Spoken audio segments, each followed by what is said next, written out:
Your price is too high. How many times have you heard that from a buyer? What do you say? I'm Jim Pancero. In the last 33 years, I've consulted and trained with over 600 experienced sales teams in 80 different industries.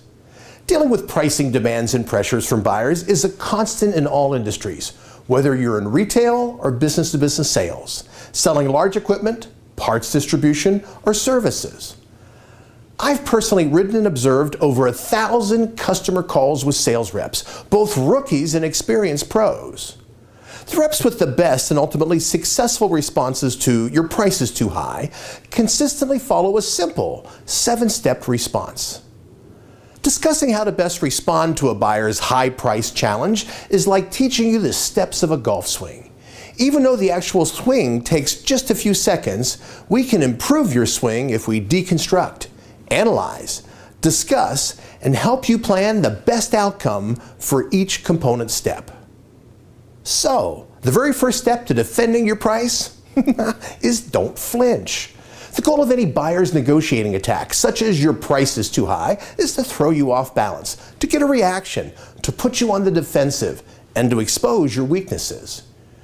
Your first visual response to the price punch coming from your customer immediately communicates the strength or the flexibility of your pricing position. Your success holding your prices will be directly tied to how calm and professional you can remain through this entire process. Any sign of concern, fear, or frustration will just encourage your buyer to keep pushing for additional concessions. You need to communicate both verbally and with your body language that you have higher prices for a reason. Now you just need to prove those reasons.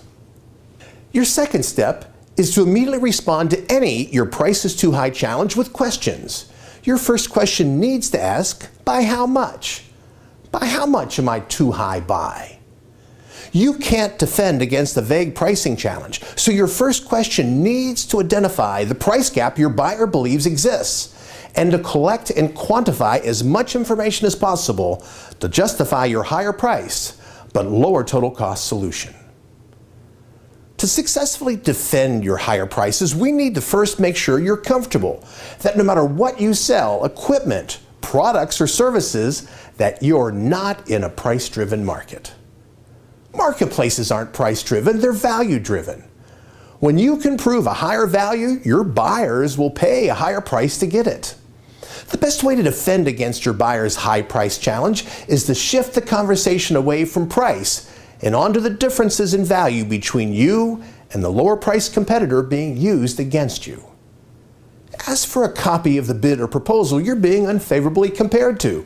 The reality of negotiations with buyers, just like the reality of playing poker, is you can't trust nor can you usually tell the difference between a buyer bluffing as a negotiating trick and a true concern for what they see as much higher prices.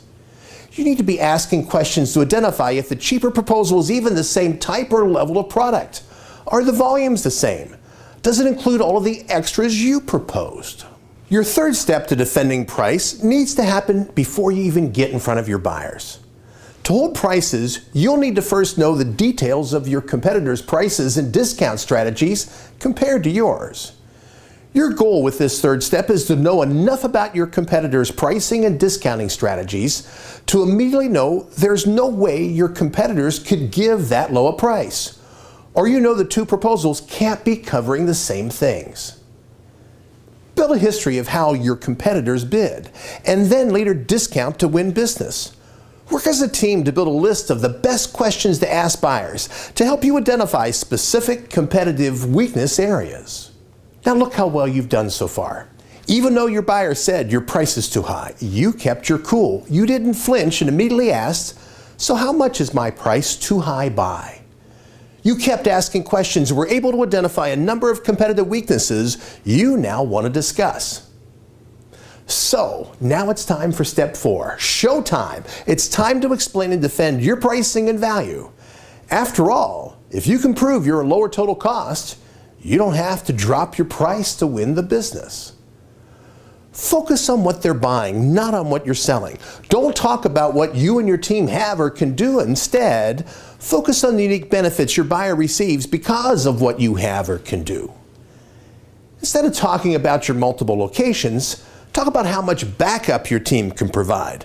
Because you have multiple locations, lead with the benefit and then support with your features or facts.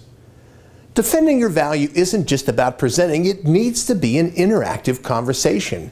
As you explain your benefits to your buyer, keep asking for feedback or reactions to help understand what benefits are of most value to your buyer.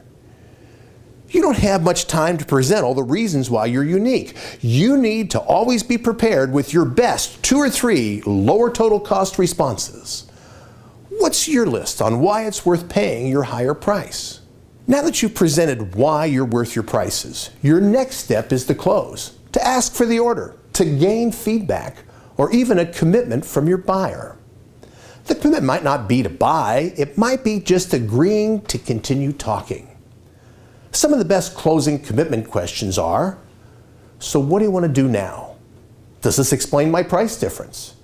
Are we now even within range? Or, if you'd share the other proposal, I can do additional research to identify our differences. Asking for a commitment is one of the best ways to identify if your buyer wants help, wants a better deal, or just wants you to go away. But the close, asking for the order, as important as that is, isn't the final persuasive step here. Gaining a commitment from your buyer is important, but an even more critical goal is step 6, keeping the door open. Selling is a process, not an event. The most critical goal of selling is to stay connected with your buyer, to keep them engaged in talking. As long as your buyer's talking, you still have a chance for a sale. What's your reason or excuse you need to keep talking, to continue your connection with your buyer before they make a decision? By the way, before we discuss our final defensive step in defending yourself against price, have you noticed the best response to a buyer saying your price is too high is to just follow the steps of a sales call? Look how our process here first lowers resistance, then asks questions, then presents, closes, and finally agrees to your next contact. All we're doing here is following the steps of a sales call. And our final step 7 is meant to improve your overall selling process. Don't just think about how this price defense can help you survive your next price challenge with a great answer. That's short-term thinking.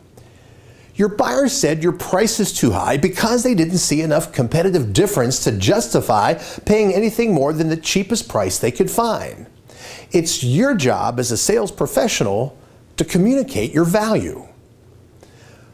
What can you learn from this buyer's challenge? How can you improve your sales presentation to better explain to your next buyer why you're the best and lowest total cost alternative?